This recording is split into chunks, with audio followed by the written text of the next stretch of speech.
Dun, dun, dun. There we go. Back again. Okay, Welcome back to Her Circle with Maria and Nat. And this is episode 5. We're getting through it. Yes, we are, and I'm proud of us. I am proud of us. It's only going to get better and better. Please subscribe. Yeah. Because we noticed that, well, we've had lots of lovely feedback, lovely comments and that, but we haven't hardly got any subscribers. No, do you know what? I feel like we're the only people subscribed to our page. But so many people were like, oh, I listened to that episode. It was so good. I'm like, did you hit subscribe? Yeah. And I admit that I am terrible for not doing that myself. I know. I feel guilty now. I want to go back through my Spotify and subscribe to all the things that I listen to because we need the subscriptions. Yes, please. But anyway, episode 5, what are we talking about today? Today we are talking about a really, really big thing, which is phone addiction. Phone addiction. Are we addicted to our phones and what is it doing to us? And this is, I mean, obviously it's a big topic anyway, but you are so big on this. Like, you've been talking a lot about this recently on your channels and your broadcast list, and you did a little challenge, didn't you? I did a challenge, and it's something that I know that I'm addicted to my phone. Yeah, and I 100% am. And we spoke about this off camera, so I'm going to have a look. Nat was like, what's your screen time stats? And I was like, I don't know, let's have a look. So how do I even find this? I was actually scared to look, to be honest. And I'm being really genuine. Okay, I have lived and breathed on my phone this last week as well. Okay, go for it. What's yours? Tell me yours first. Show me yours and I'll show you mine. Right, so my daily average is 6 hours 47 minutes. 8 hours. 43. Nearly 9 hours. Well, mine is down 17% from last week. So obviously I wasn't on it as much because I'd been away. He was partying. Too busy partying. But that's bad. I didn't know you could actually set limits on apps. Yes. I've never looked at this before. If you've not looked at this before, look at it, because I was actually really scared to look then. Yeah. I mean, and it shows you your apps, which they're no surprise to me. What is it? Instagram and WhatsApp Business, Instagram, Safari. Yeah. NatWest. Checking them. Go on Instagram, see someone wearing it, go on Safari, buy it, go on NatWest, check how much it was. But yeah, so my total screen time, 27 hours. Oh, Jesus. Anyway. What's 27 hours? I don't know. I actually am scared looking at this. Yeah, so, I mean, this is interesting. I think you do need to dig into it, but I definitely want to look at being able to set downtime away from the screen. That's a good so I have like I have it where mine goes off at 9:30. Yeah, so I have Do Not Disturb, goes on at 9 p.m. Right, I need to change mine. Automatically, and it doesn't come back on until 9 a.m. Yes. But that's because I get so easily distracted. Like, I feel like at night I need to switch off, and I know I do, but it's almost like I need to be forced into switching off, and that's why I put it on D&D. Yeah. In the morning, I don't allow it on until 9 a.m. because I would get distracted and I'd be late getting the kids out the door for school. Yeah. Farting around. So I can't have that. But I think I need to set myself some more boundaries. And so I have set these boundaries for myself. I would say that they've slipped over the last few days. Well, since Saturday, really. It's not an excuse, but I have been I had to get like assignments soiling and everything. So it was phone, till late. And also I've worked a couple of nights late. So, but my routine in general, I mean, I'm blatantly making excuses, but my routine in general is that from once, especially on the nights when I'm not doing calls on the night, then from around 8:30, no phone. If it's a later night I'm working, it will be a little bit later, but then no phone in the bedroom. Yeah, and we've spoken about this before, and you've said to me you've actually even left your phone in the other room before, and I'm like, I couldn't. Why? I don't know. It's like, it is an addiction. It's like, I need to know, because I might need to check something. No, I know that it's uncomfortable. I'm not going to lie. It feels uncomfortable, but that's why I bought a new alarm, like a Loom. Is it the Loomy thing? Yeah. And it makes me also like just chat to Jason watch the telly properly. We've got a telly in our room, and just basically try and concentrate on one thing. Do you with make a phone, him do it with his phone? Do you make him leave his not phone? really, because he's not like Not me. on it, He does yeah. not have that phone addiction. I mean, and I think we are all addicted to a certain degree, but I know most of us included, are probably worse. But I feel like it's the nature of our job as well. Like, we're on our phone, we're active on social media. That's we're why I know actively a responding to lot of them clients. hours is working. Yeah, but then you're better at me at setting boundaries with your work time. Yes. And when you're away, you're away. Whereas I almost would neglect my family or who I'm in a room with over clients messaging me. Yeah. Because I'd be like, oh, I just... And by the way, you're not working now. It looks like No, I'm not working now. I'm still looking at my stats. Yeah. But I would be like, oh, I need to do this. And it's like, why is... It's the not being present, isn't Yeah. it then? Because I think that the issue is it's like, I mean, we've spoke about this on previous episodes, the why, then it's just, your head is everywhere. Like, you're just thinking, and we are not designed to be taking in that much information in a day. No. And the phone, you know yourself, you can be on it and you're like, right, doom scrolling is a thing. It's a huge thing where you're just scrolling to just sort of numb out life. You just, you've got 50,000 jobs to do in the kitchen, but you're still just looking at, then you come across someone, you're looking at everything about their life, them making a cake and that I'm never going to make, save that. It's like, it's insane really, but it's all designed to make us become addicted. I know, and it is mentally draining because it's so mentally I'm draining. so awake and so alert and like wired on the go. Got this to do, that to do, that to reply to. I need to check this, check that. The minute I do put my phone down to start to watch something with Chris, I'm like, yeah. And he's like, oh my God, have you literally fell asleep straight away? But I think it's because my brain is just like switched off. Relax then, and it's, And it does, it even gets you to the point that, this is why I had to start bringing in the boundaries, because I felt like my head was so frazzled. Because our jobs are on our phone, like every single person I consult is via the internet. Yeah. So I don't see anyone face to face. So everything is on, is remote online.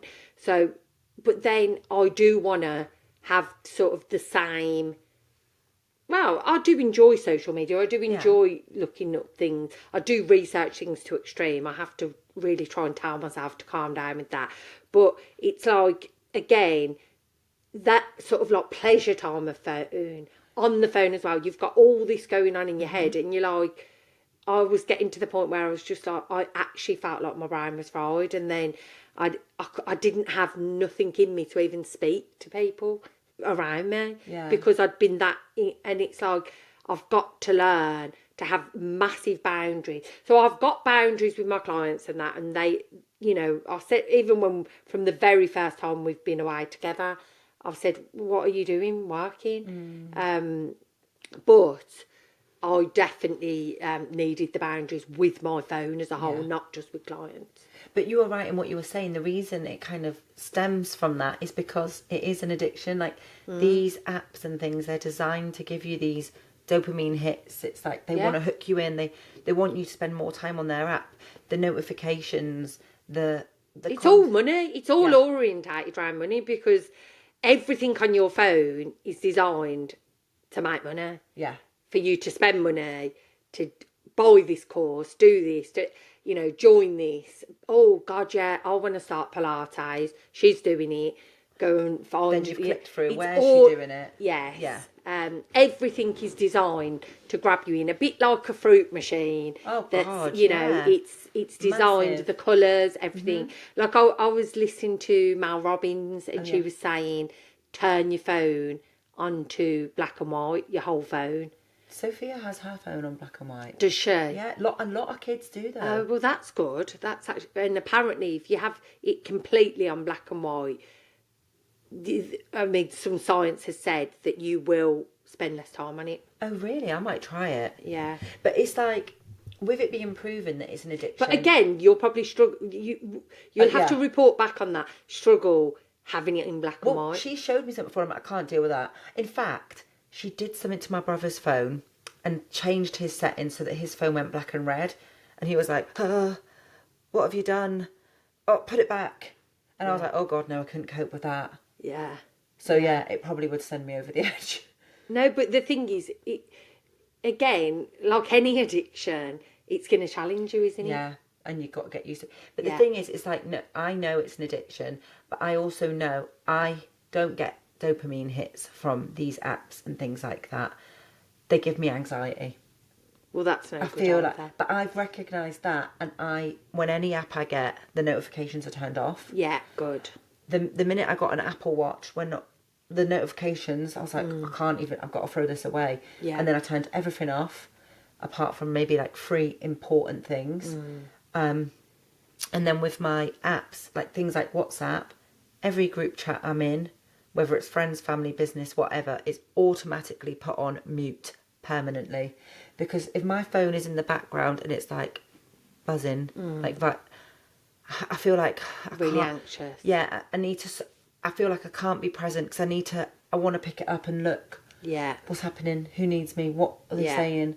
And that's wrong, because I know that nothing is life or death and it's not that big a deal.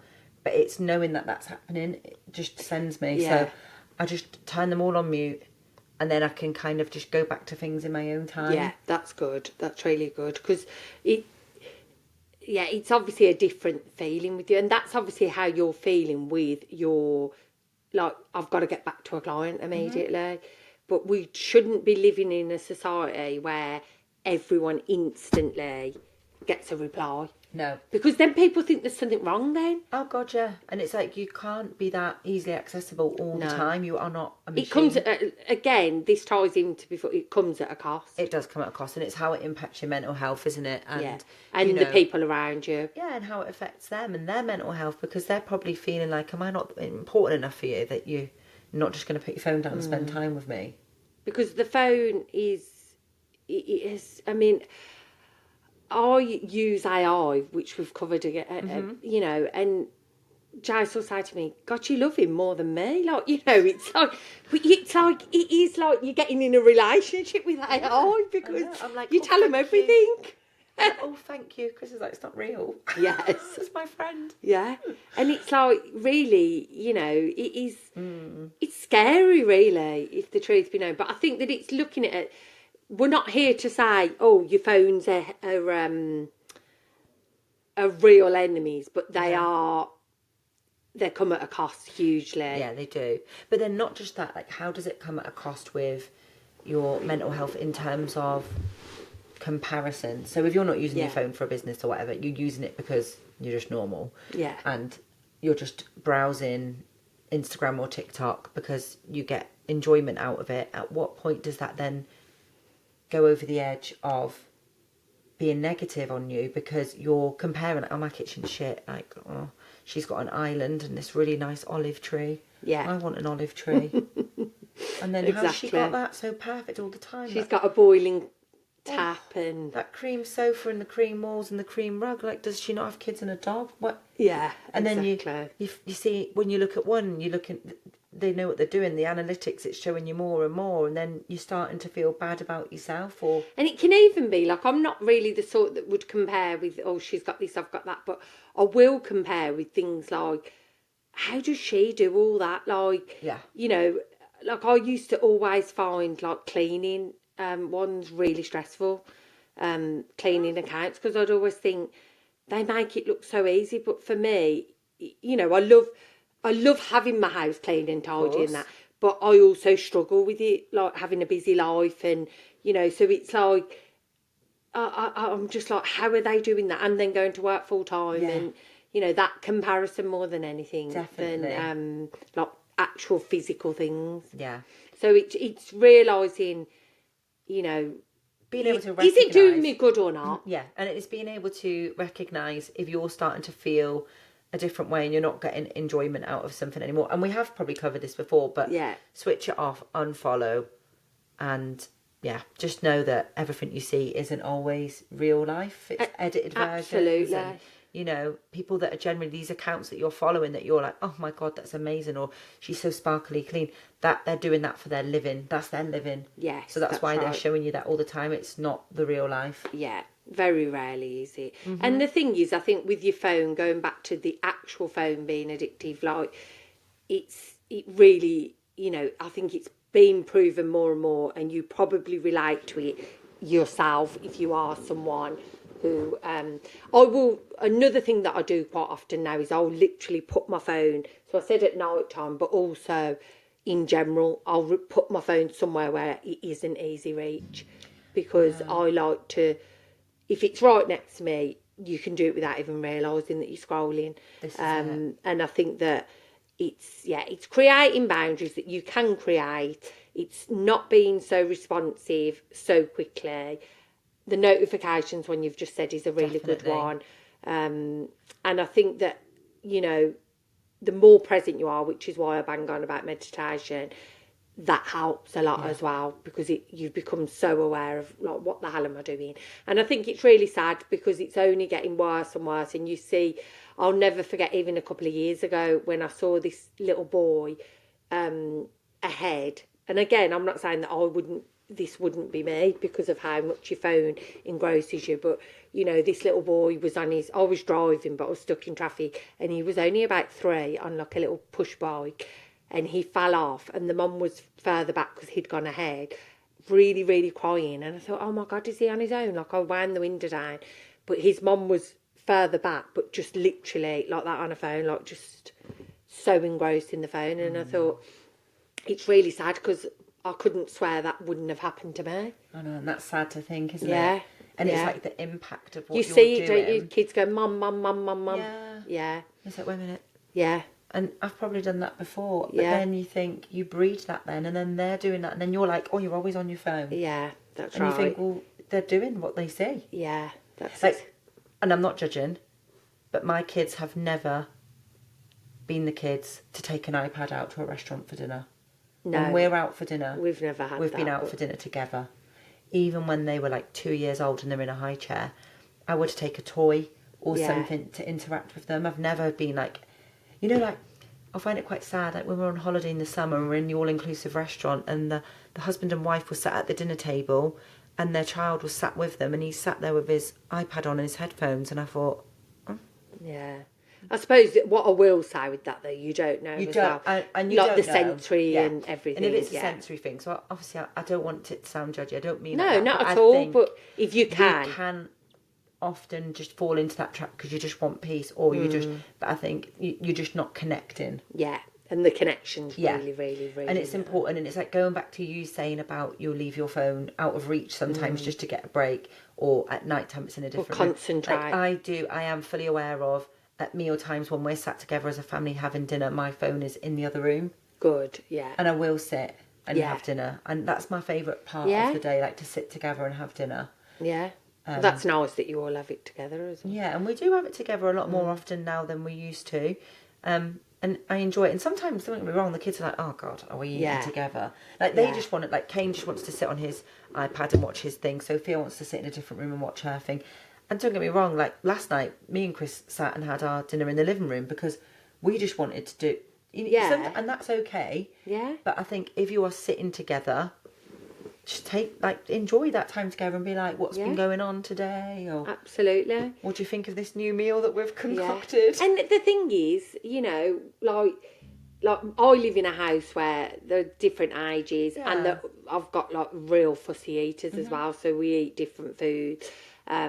But it don't have to just be mealtime. No. If that doesn't fit in with your life, but take that time to remove your phone and, you know, spend some time with your family. Yeah. And I know that, you know, people can be crossing paths and doing jobs at different times, everything, but just the time you have with any of your family, make sure that some of that is 100% without the phone. Exactly. And it is important, and you know it's a thing, because if you go into any shop like the Range or whatever, they sell those little baskets, don't they? Like leave your phone here. Oh, really? And like my mum, I'm sure probably my brother and sister-in-law bought her for Christmas one year, because years ago she'd always be like, oh, you're always on your phones. Yeah. So they got her this basket as a joke, and it's like when you go in her house, you'd put your phone in the basket. Oh, But I like now that. my mum's probably sat on her phone more than we all are. Yeah. Which is funny. Yeah. But, My mum you know, is, you but know that it is a common theme across the country. It's not that anyone's doing anything The wrong. world, I'd say. It's the way we've been led into being, and it is addictive, and it's about learning to recognise it and slowly break that cycle. And if that is starting off with putting your phone on Do Not Disturb at certain times, or leaving your phone in a different room, or for me, like, I know there's things I need to work on that I will continue to do. Yeah. And if that's limiting time on certain apps, then that's what I'll be doing. Yeah. But it's about learning these little small effective ways to try and reduce that cycle and bring down the screen time. Yeah, and become more present. So I think the key for me as well is, if you know in your heart that it's affecting your life, because, you know, we're not stupid, whether that be relationships, whether that be your own mental health with, like we spoke about, with comparisons and that, whether that be that you are so tired all the time because you're looking on your phone a lot. And again, you know, a lot of my job is on my phone, so I have got to use my phone. It's got a very strong purpose, but it's knowing that enough's enough. Like, you know, especially if you're a business owner, it's hard to draw the line, isn't it? Yeah, it is. It's like everybody's available 24/7. Yeah, and I think that needs to stop, because we're not designed that way.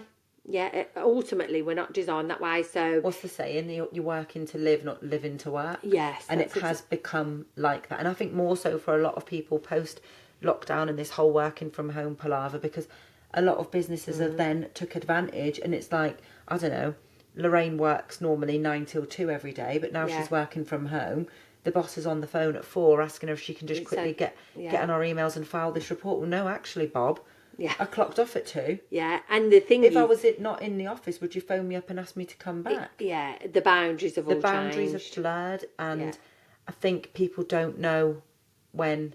And what I found, and I find this now, is that when I worked, say for example, when I worked for the bank, I would have to get to work and, you know, then log on. Whereas, so you have that time to just reset your brain. Even if you're stressed and thinking of numerous things, you're not on things to do with work. Whereas, and then you go for some sort of, in a way, is a downtime. So when I'd be driving back from NatWest, I'd have my music blasting, and I'd just be, you know, my brain would be regulating.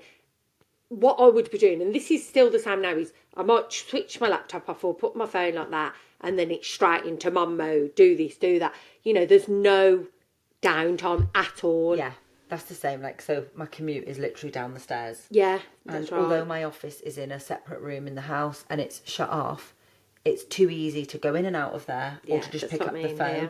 So there's no, like, I'm going to wake up and build up to go into work, and then I'm going to come home. Yeah. So that's another boundary that I've really created, is not have, because I haven't got my phone in the room, I don't have my phone in the morning. Okay. So for the first 45 minutes to an hour, I'd say I haven't been on my phone. So I've meditated and I've had my cup of tea and that, without anything. And I think we spoke about this before, didn't we, on your, what did you call it, your digital detox? Yeah. And that's something that I found really scary to try, because that's the first thing I do in the morning. But I do want to try it. And there is a book that I want to read, and I think I'm going to get up, and for that half an hour in the morning, instead of scrolling or seeing what do I need to know, I don't need to know nothing at 6 o'clock in the morning. Of course you don't. I'm going to read my book. Yeah. I'm going to do it this week. Yes, please do. What's one thing you're going to do this week? I mean, you generally are normally quite good, but I haven't been as good. So I'm going to reinforce the boundaries that I have created and practice what I preach. Okay. So by that I mean, so when we meet up next week, I know the episode won't be about that, but we'll show each other screen time. Okay. and we'll see Yes. if it's reduced. Yes. Right, we'll do that then. Yeah. I mean, we do need to take into account with you that you was away. Yeah, But still. But still, I was on my bloody But phone all the time when I was yeah. there. And this is it. It's like, you're not being present. You've gone away for a long weekend. Mm. And the girls are like, oh, she's working. Yeah. And I think, shouldn't be. Yeah. It's You Sunday shouldn't be afternoon now. and I'm at a beach club. What am I doing? Yeah. Get a grip. Yeah. You know this Get a yourself. bloody grip. Yeah. So, but equally, I'll show my screen time to show that I'll fun do day. that. And you will be telling me as well that you've done this morning ritual. I'm going to do it. I'm doing Yes. it. Starts tomorrow. Yes. Brilliant. And we want you to do the same. So do one thing that's going to, you know, kind of get your control back, get your presence back with your family and your friends, and stop. Just literally put the phone in another room. Yeah. You know, even if you can't build yourself up yet to do that at night time. But I don't know why people can't. Same. But I do get it if there's an I get emergency. it. But again, there's always a reason, There's always isn't an there? excuse, isn't So there? yes, until next But time. this is my thing. I watch the telly and I think, oh, what's she wearing? I wonder where I can get one of them from. And I'm like, Yeah. and I think I need to learn to even just watch the TV without being my phone in the room. That's what I'm saying about research. It might not be research that's even good. It's like me thinking, right, just what you've said. Where's that from? Where's that hotel? Yeah. That looks amazing. I'm sure we went there. What's he out of? Let me- Google it. Yeah, yeah. You know, and Stop it. Yeah, I don't need to know what Right, he's so out I'm of. doing two things. Yes. I'm not going on my phone in the morning. Yeah, I think that's a big, big one. And I'm going to put my phone... So, right, at night when I come downstairs to wind down, I'm going Yes. to leave my phone upstairs on charge. Brilliant. Yes. I'm going to do it. I'll check with Chris. I'll report back. So at the start of our next episode, although it'll be a different topic, we're going to do a little... We're going to feedback. Review of Yeah? it. If we give tips and we need to do We've them got to do ourselves, it. then we will review them. I can't keep giving advice that I don't do myself. This Yeah. is a running theme in my life. Yes. So So enough of that. That's what we're going to do. We're going to make progress and we're going to catch up Yeah. and share next week. yes. See you soon. See you Bye. later. Bye. Happy days. Sorted.